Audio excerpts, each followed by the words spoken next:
Hello friends, welcome है आपका आज की क्लास में। आज की क्लास में हम क्लास 12th बायोलॉजी के फर्स्ट चैप्टर जिसका नाम है पुष्पी पादपों में लैंगिक जनन, sexual reproduction in flower plants, ठीक है, इस चैप्टर के बारे में हम लोग चर्चा करेंगे, डिस्कस करेंगे। ठीक है, तो सबसे पहले जानेंगे कि पुष्पी पादप क्या होते हैं। ठीक है, तो वे सभी पादप जिनमें पुष्प लगते हैं या पुष्प उत्पन्न होते हैं, ऐसे सभी पादपों को या पौधों को पुष्पी पादप बोला जाता है। ठीक है, अब हम जानेंगे कि पुष्पी पादपों में लैंगिक जनन किस प्रकार से होता है। ठीक है, इसके पहले वाले वीडियो में हमने आपको बताया था कि जो जनन होता है वो मुख्यतः दो प्रकार का होता है, लैंगिक जनन और अलैंगिक जनन। ठीक है, तो इस चैप्टर में हम लोग जो पुष्पी पादप होते हैं उनमें सेक्सुअल रिप्रोडक्शन यानी कि लैंगिक जनन के बारे में जानेंगे। ठीक है, तो सबसे पहले हम इस चैप्टर की शुरुआत करने से पहले पुष्प की संरचना के बारे में जान लेते हैं, यानी कि जो पादप होता है उसका पुष्प किस प्रकार से होता है या उसकी संरचना किस प्रकार से होती है। तो सबसे पहले हम उसके बारे में जानेंगे। ठीक है,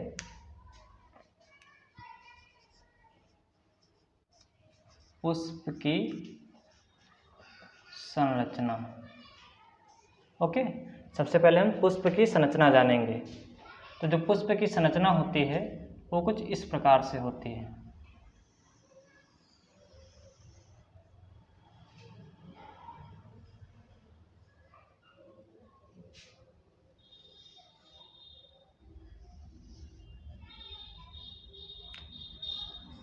ये वाला जो भाग होता है इसे हम लोग बोलते हैं वर्तिकाग्र।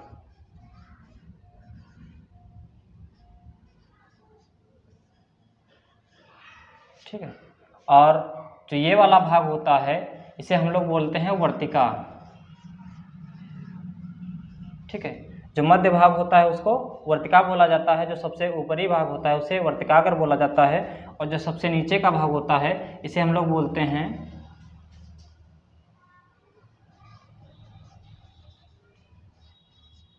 बीजांड। ठीक है, तो जो पुष्प की संरचना होती है उसका जो शुरुआत होती है, ठीक है, वो कुछ इस प्रकार से होती है।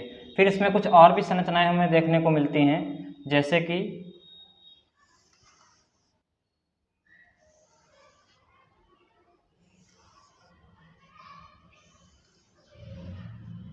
ठीक है, और ये जो तीनों भाग होते हैं ये पुष्प के मादा जनन अंग होते हैं या फिर मादा भाग होते हैं। ठीक है, जिन्हें हम लोग बोलते हैं स्त्री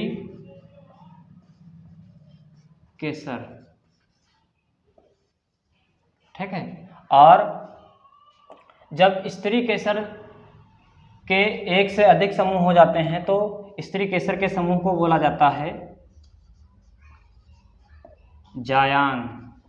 ठीक है, और जब जायांग का ग्रुप बन जाता है तो उसे हम लोग मिलकर के मादा जनन अंग कहते हैं। ठीक है, यानी कि जो जायांग होता है वो पुष्प का मादा जनन अंग होता है। ठीक है, अब हम जानेंगे जो ये तंतुनुमा संरचना होती है इसे क्या बोलते हैं। तो जो ये संरचना दिखाई दे रही है इसे बोला जाता है पुंकेसर।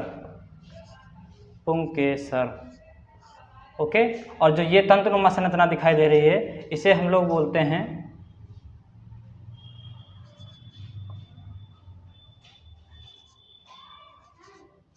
डंठल या तंतु। ठीक है, अब इसके बाद कुछ और भी संरचनाएं हमें दिखने को मिलती हैं, जैसे कि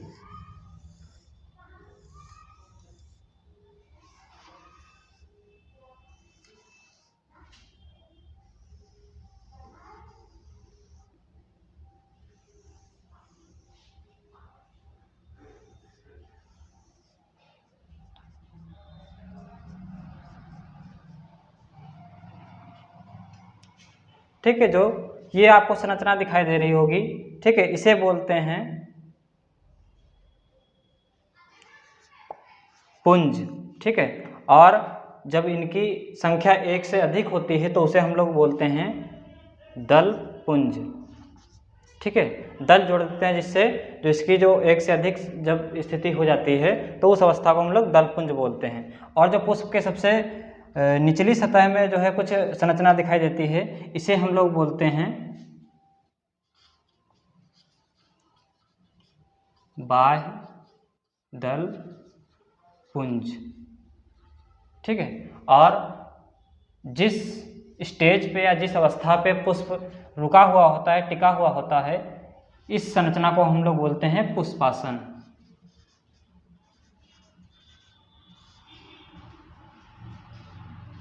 ठीक है, तो ये जो पुष्प है उसकी संरचना हमें कुछ इस प्रकार से दिखाई देती है। सबसे पहला वर्तिकाग्र, वर्तिका, बीजांड। ठीक है, ये तीनों मिलकर के स्त्री केसर का निर्माण करते हैं। ठीक है, और स्त्री केसर जब की संख्या एक से अधिक हो जाती है तो जायांग का निर्माण करते हैं, और जायांग जो होता है ये पुष्प का मादा जनन अंग होता है। फिर इधर जो पुंकेसर और डंठल या तंतु होते हैं, ठीक है, इनसे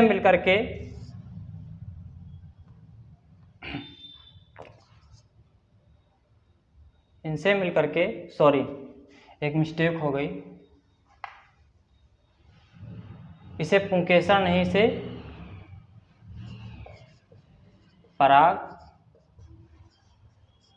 कोष बोला जाता है। ठीक है, और पराग कोष और डंठल या तंतु के सम्मिलित रूप को हम लोग बोलते हैं पुंकेसर।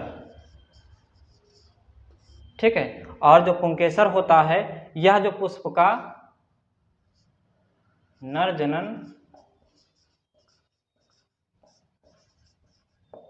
अंग होता है। ठीक है, तो जो पुंकेसर होता है पुष्प का नर जनन अंग होता है, और जो जायांग होता है ये पुष्प का मादा जनन अंग होता है। ठीक है, और इस पुंकेसर को हम लोग पुमंग भी कहते हैं।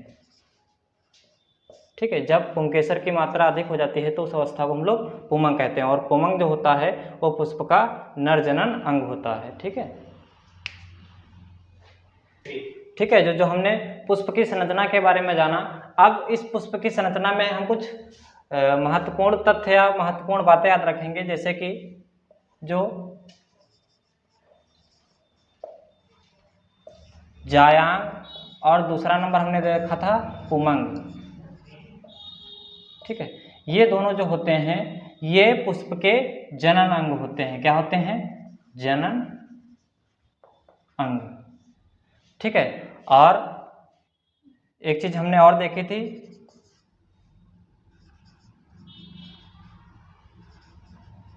पुष्पासन। ठीक है, और बाह्य दलपुंज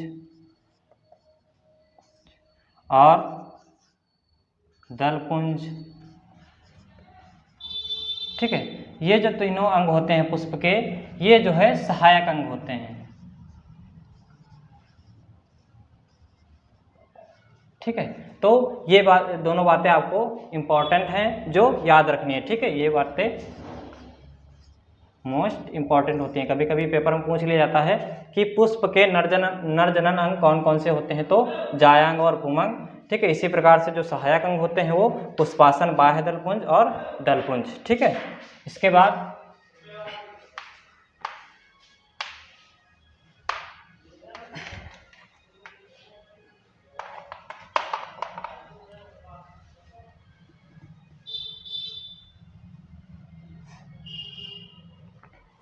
अब सबसे पहले हम पुष्प के नर जनन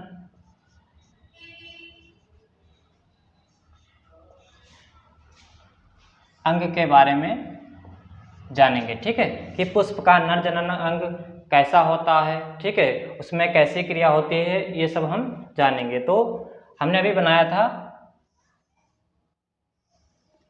ठीक है, इसे बोलते हैं क्या? पराग कोष। ठीक, और ये होता है तंतु, और यही जो होता है, जो परागकोष और तंतु होते हैं, यही जो है मिलकर के पुष्प के नर जनन अंग कहलाते हैं। ठीक है, अब हम इस परागकोष को काटेंगे या इसका अध्ययन करेंगे। ठीक है, कि किस प्रकार से इस परागकोष में परागकणों का निर्माण होता है। ठीक है, आदि चीजें हम जानेंगे। तो जो परागकोष होता है, जब हम इसके अनुप्रस्थ काट को काटते हैं तो इसकी संरचना हमें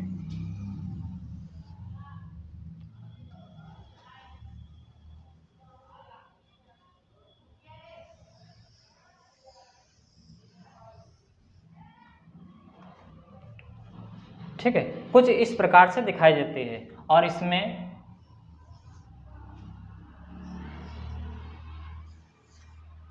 चार कोष्ठक उपस्थित होते हैं। ठीक है, और जो चार कोष्ठक होते हैं इन कोष्ठकों को कहा जाता है लघु बीजाणु धानी।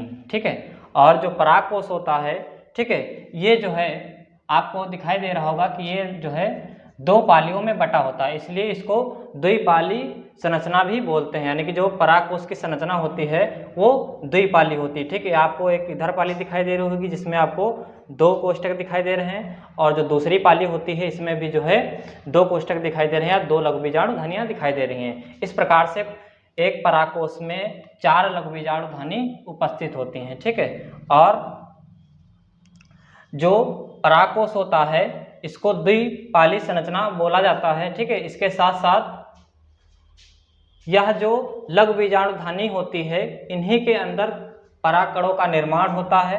ठीक है, और वो परागकण आगे चल करके परिपक्व अवस्था में होकर के जो है पुष्प में निषेचन की क्रिया करते हैं। ठीक है, जो है जो हम आगे पढ़ने वाले हैं। ठीक है, तो जो परागकोश है इसके अनुप्रस्थ काट का जो चित्र होता है वो कुछ इस प्रकार का होता है।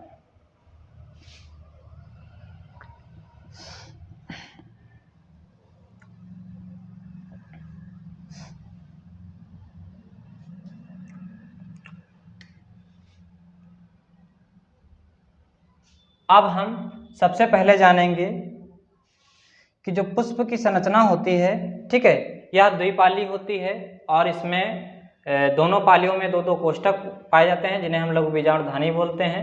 ठीक है, अब हम थोड़ा सा इस अनुप्रस्थ काट वाला जो चित्र है इसको हम डीपली समझेंगे। ठीक है, तो जो परागकोश की संरचना होती है इसकी जो सबसे बाहरी परत होती है,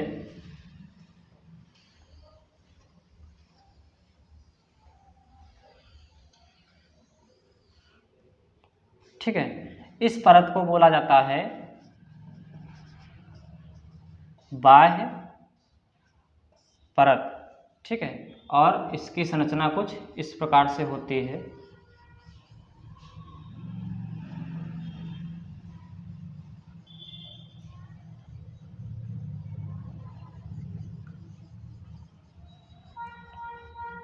ठीक है, और जो दूसरी परत होती है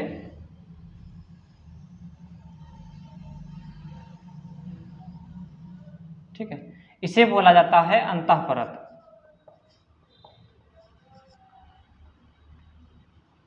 अंतःपरत, ठीक है, इसकी भी संरचना कुछ इसी प्रकार की होती है। ठीक है, डायग्राम आप के लिए हम जो है दूसरे वीडियो में किसी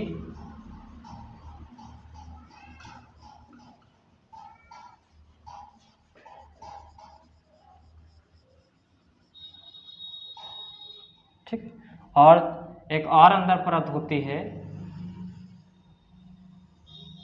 जो परागकोश की सबसे भीतरी परत होती है। ठीक है, जिसे बोला जाता है टेपिटम। ठीक है, तो जो परागकोश होता है इसमें मुख्यतः तीन परतें पाई जाती हैं, बाह्य परत, अंतः परत और टेपिटम, और इसके बीच में एक और परत होती है। ठीक है, वो आप लोग कुछ बना लेना इसी प्रकार से। ठीक है, इसे बोला जाता है मध्य परत। ठीक है, अब जो ये परतें होती हैं इन्हीं परतों के माध्यम से जो परागकण होते हैं, ठीक है, उनका परिपक्वन होता है, और जब ये परतें फटती हैं, ठीक है, या इनका प्रपुष्टन होता है तो उसी के माध्यम से जो परागकण होते हैं वो लघु बीजाणु धानियों से निकल कर जो है बाहर जाते हैं। ठीक है, और निषेचन की क्रिया करते हैं। ठीक है, अब हम जानेंगे कि लघु बीजाणु धानी क्या होता है या लघु बीजाणु जनन क्या होता है। ठीक है, अब जो लघु बीजाणु धानी होती है, ठीक है, जिसकी संरचना कुछ इस प्रकार से हमने देखी, इसके बाद जो है परतें होती हैं। ठीक है, और ये क्या है लघु बीजाणु धानी।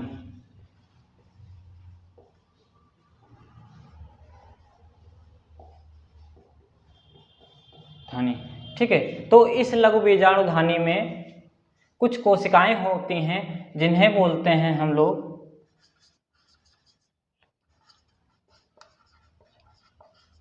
लघु बीजाणु मात्र कोशिका। ठीक है, कुछ कोशिकाएं होती हैं जिनका नाम होता है लघु बीजाणु मात्र कोशिका। ठीक है, और इन्हीं कोशिका के माध्यम से एक क्रिया होती है जिसे हम लोग बोलते हैं लघु बीजाणु जनन। ठीक है, इसके बारे में हम आगे जानेंगे। तो जो लघु बीजाणु मात्र कोशिका होती हैं उसमें लघु बीजाणु जनन की क्रिया के माध्यम से लघु बीजाणु का निर्माण होता है। ठीक है, और जब लघु बीजाणु का निर्माण हो जाता है तो यही लघु बीजाणु परिपक्व अवस्था में जब आ जाते हैं, ठीक है, तो इन्हीं के द्वारा परागकण का निर्माण होता है। या फिर ये कह लो कि जो लघु बीजाणु होता है यही परिपक्व अवस्था में परागकण में बदल जाता है। फिर जो परागकण होते हैं, ठीक है, ये आगे चल करके परागकोश का निर्माण करते हैं। ठीक है, और इस प्रकार से जो परागकोश होता है वो परिपक्व अवस्था में आ जाता है और उसमें से जो है परागकण निकल करके बाहर निकल जाते हैं। ठीक है, अब जो लघु बीजाणु धानी होती है, ठीक है, इसके चारों तरफ जो है कुछ परतें होती हैं, इनका भी एक महत्व होता है। जैसे कि जो सबसे भीतरी परत होती है जिसे हम लोग टेपटम बोलते हैं, ठीक है, इसका मुख्य कार्य होता है जो लघु बीजाणु धानी में परागकोश विकसित हो रहे हैं, ठीक है, ये हैं परागकण। ठीक है, तो टेपिटम का मुख्य कार्य है कि इन परागकणों को पोषण प्रदान करना। ठीक है, या ऐसे कर सकते हो परागकणों को पोषण देना। ठीक है, तो जो टेपिटम का मुख्य कार्य है वह यह है कि विकासशील परागकणों को पोषण प्रदान करना। ठीक है, कभी कभी प्रश्न आ जाता है हमारी परीक्षा में या एग्जाम में कि टेपिटम का मुख्य कार्य बताइए, तो आपको बताना है कि विकासशील परागकणों को पोषण प्रदान करना ही टेपिटम का मुख्य कार्य है। उसके बाद जो मध्य परत होती है और जो बाह्य परत होती है, ठीक है, या फिर जो अंतः परत होती है, ठीक है, ये जो परतें होती हैं ये जो है जब इनमें स्फुटन होता है, ठीक है, यानी कि जब ये फटती हैं तो इन्हीं के माध्यम से जो है ये जो परागकण होते हैं ये बाहर निकल जाते हैं। ठीक है, अब जो ये परतें होती हैं ये जो है सुदृढ़ होती हैं। ठीक है, यानी कि ये इतनी मजबूत होती हैं कि जो है इनसे परागकणों का निकलना थोड़ा मुश्किल हो जाता है। इसलिए जो परागकण होता है, ठीक है, वो जो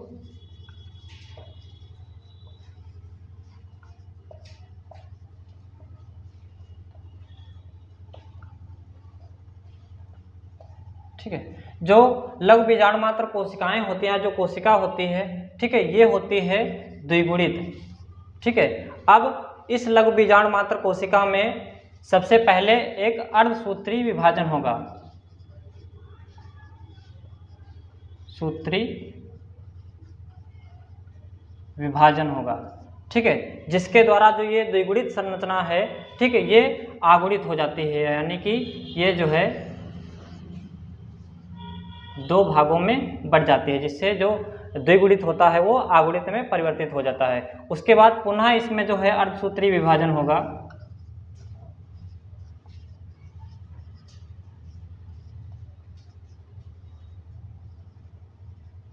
ठीक है, जिसे हम सेकंड कह सकते हैं और इसको फर्स्ट कह सकते हैं। ठीक है, अब पुनः जब अर्धसूत्री विभाजन होगा इसमें, तो ये जो है जो आगुणित संरचनाएं हैं ये भी जो है दो संरचनाओं में परिवर्तित हो जाएंगे। जिस प्रकार से ये दो हैं और जब इनमें भी एक दो होंगे तो जो है कुल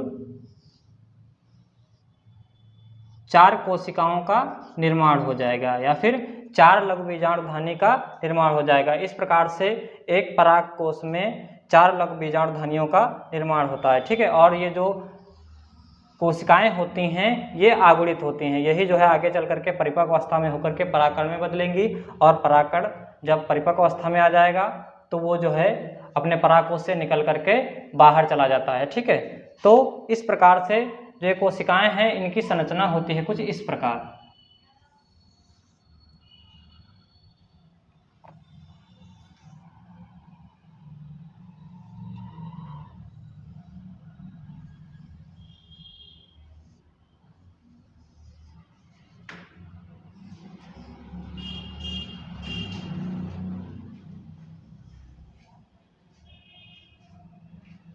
ठीक है, जिसे हम लोग क्या बोलते हैं, परागकण। ठीक है, ये जो कोशिकाएं होती हैं परिपक्व अवस्था में कुछ इस संरचना में परिवर्तित हो जाती हैं, जिसे हम लोग परागकण के नाम से जानते हैं। अब इसमें कुछ परतें होती हैं, जैसे कि जो सबसे पहली होती है इसे बोला जाता है बाह्य चोल। ठीक है, और जो दूसरी होती है परत इसे बोला जाता है अंतःचोल।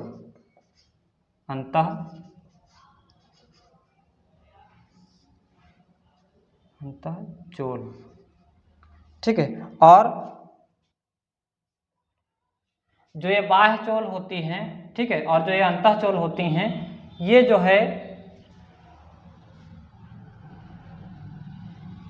थोड़ा सुदृढ़ होती है। सुदृढ़ का मतलब जो है थोड़ा कठोर होती हैं, जिन्हें जो है फटना बहुत मुश्किल हो जाता है। अब इन्हीं के बीच में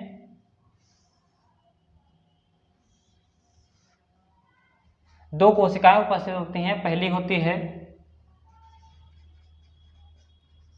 कायिक कोशिका,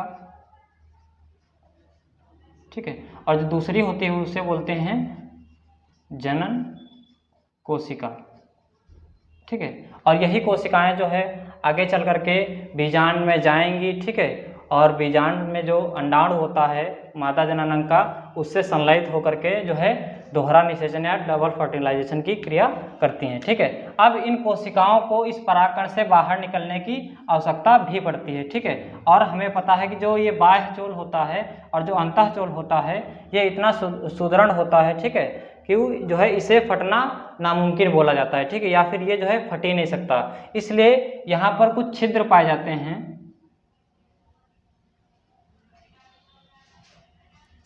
ठीक है, जिसे हम लोग क्या बोलते हैं, जनन छिद्र। जनन छिद्र। ठीक है, और जो ये परतें होती हैं ये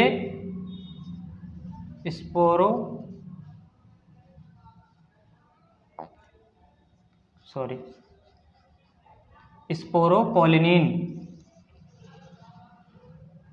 ठीक है, ये जो परतें होती हैं स्पोरोपोलिनिन की बनी होती हैं, जो एक जो है कठोर पदार्थ होता है। ठीक है, और इस प्रकार से ये स्पोरुलिन की बनी हुई परतें इतना सुदृढ़ होती हैं कि एक जो कोशिकाएं होती हैं इनको निकलने में अवरोध उत्पन्न करती हैं, जिससे जो परागकण में पहले से ही एक जनन छिद्र पाया जाता है, जिसके माध्यम से जब ये कोशिकाएं परिपक्व अवस्था में आ जाती हैं तो ये इसी जनन छिद्र के द्वारा निकल जाती हैं। लेकिन ये जो है इनकी परत जो है टूटती नहीं है, या कह लो कि जो है ये अपने स्थान से परिवर्तित नहीं होती है। ठीक है,